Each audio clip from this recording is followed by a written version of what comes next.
Hjólreiðar hafa aukist jafnt og þétt á undanförnum árum, bæði ungir og aldnir hjóla og hjólandi ferðamenn er nokkuð algeng sjón. Hjólin þurfa nauðsynlegt viðhald og þá er betra að hafa reiðhjólaverkstæði nálagt. Á Fáskrúðsfirði er reiðhjólaverkstæðið Keðjuverkun, þar ræður ríkjum Hörður Arnarsson. Þjónustu svæðið er allt Austurland. Nú þegar styttist í vorið er vertíðin að hefjast hjá Herði. Það þarf að smyrja þetta reglulega, annars fer þetta svona. Ryðgaður og svo slitnaði líka. Þá þarf að endurnýja þetta. Þetta að smyrja keðjuna, hversu mikilvægt er það svona í almennu við? Þetta er aðaltækið í hjólinu, heldur því gangandi. Það má ekki trassað að skipta henni út.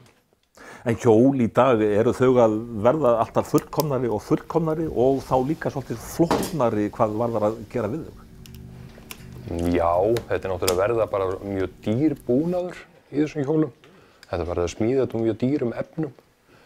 Það er verið að setja í þetta títan og karbon og alls konar efni í þetta og þá er þetta dýr búnaður orðið og svolítið sárt að detta og skemma, til dæmis, dýrbúnað og annað.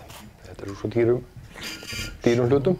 Og þá er nauðsynlegt að geta leita til fagmanns eins og þín? Já, það er ekki allir, þetta er mikið sérverkvari sem þarf í þetta til þess að gera við hjól.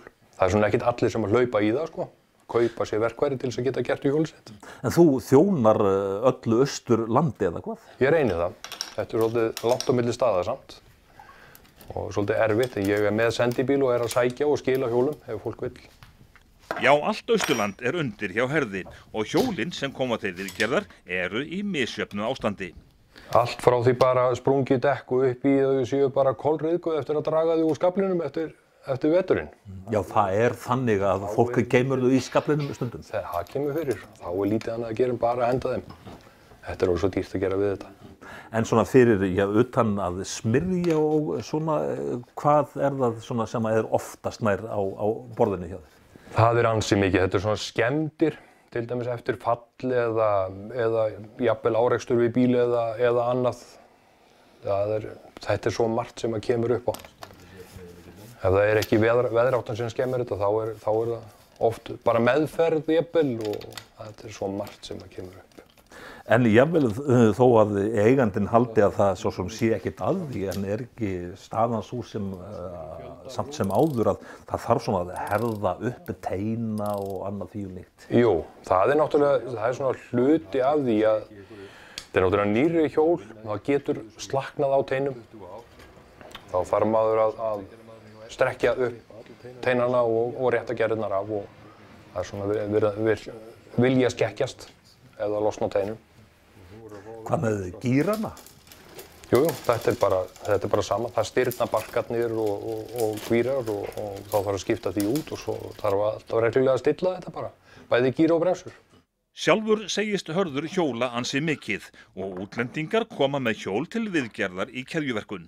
Já, það er svona aðeins minna í sumar, það var meira í fyrra sumar, árið þar áður. En jú, þeir eru að koma hingað líka. En eins og við sögðum að hjólin eru að verða fullkomnari, það svona, þýðir að það þarf að huga að ýmsum þáttum og þá er lykilatriði að gera það reglulega. Já, þetta er svona aðalega að smyrja keðjuna og fara svona fylgjast með bremsum og öðru og þegar að fer að stirna barkar að skipta þessu bara reglulega út. Hvað með dekkin? Nú er það sumar- og vetradekk. Er fólk mikið að skipta þannig að það verði svona heils árs faratæki? Já, það er svona, þetta er ekki mikið, þetta er frekar snjóþungt svæði. En jú, það eru svona harjaxlar innanum sem að setja nagladekk undir hjólinn sín. En þú ert búinn að reka þetta verkstæði hérna í nokkur ár. Svona þegar þú varst að byrja, gerðir þá grein fyrir því að þetta yrði atvinnurekstur til nokkur ára? Það er alltaf stór draumur að þetta verði atvinnurekstur bara. En svona þetta var svona meira að hjálpa fólkinu bara í nágrenninu svona til að byrja með. En svo var þetta svo mikið, ég var bara að stofna fyrirtæki utan um þetta. og tarnirnar þær sem sagt koma alltaf öðru hvoru og fer að nálgast í næstu törn. Já, þetta byrjar vonandi bara í apríl. En er einhver munur á reiðhjólaeign fólks eftir byggðarlögum fyrir austan? Húsasmiðjan hefur átt svolítið mikið markaðinn hérna, hjól frá þeim. En svona, fólk að færa sig í dýrari hjól.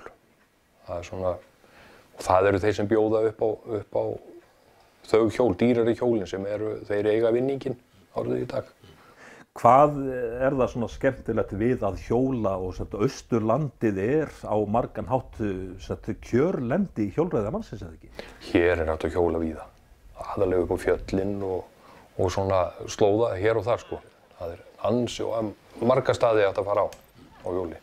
Sérðu fyrir þér jafnvel uppbyggingu að hérna sé ég bara hægt að markasetja Austurland svona hvað hjólreiðar varðar? Já, það byrjað á því meira að segja, hef ég frétt. Ég hef nú ekkert komið því nálægt sko, en ég hef heyrt það, að það sé verið að markasetja bara sem hjólasvæði. Og á slíku svæði þá náttúrulega verður að vera gott hjólreiðavestæði til staðar. Já, það að gera. Hvernig hjól átt þú sjálfur og heldur því vel við? Ég á bæði svokallað cyclocross hjól og svo ég að prófa núna fulldempað fatbike eins og það er kallað. Semst breið hjól líka kallað á íslensku. Þetta með ekstra breiðum dekkjum. Og ég svona aðeins að fikra mig áfram í því sporti. Er þetta della? Já, þetta della, mikil della. En þeir sem að ég telja sig ekki kunna á hjól fullorðið fólk en sem að lærði í æsku að hjóla, kann maður alltaf að hjóla? Já, þú gleymir því aldrei. Það held ég að sé alveg klárt mál. Ég hjólaði ekki í mörg ár og þetta var eins og ég hafi bara hjólað í gær þegar ég settist á hjólið sko, aftur. Er þetta skemmtilegur bransi? Já, mér finnst það skemmtilegast við hjólinn að gera við. Það er eitthvað sem mér finnst líka mjög gaman að hjóla sko, en gefur bara ekki tíma til þess. En þetta væntanlega líka þakklátt? Já, þetta skila sér. Það er alveg klárt. Bæði fólk þakklátt fyrir viðgerðina og svo er þetta líka þakklátt bara ef við förum út í það að þegar þú hjólar reglulega þá náttúrulega kemur það bara upp á skrokkinn að þér betur fram. Og þú ert klár í næstu törn alveg? Ég er klár.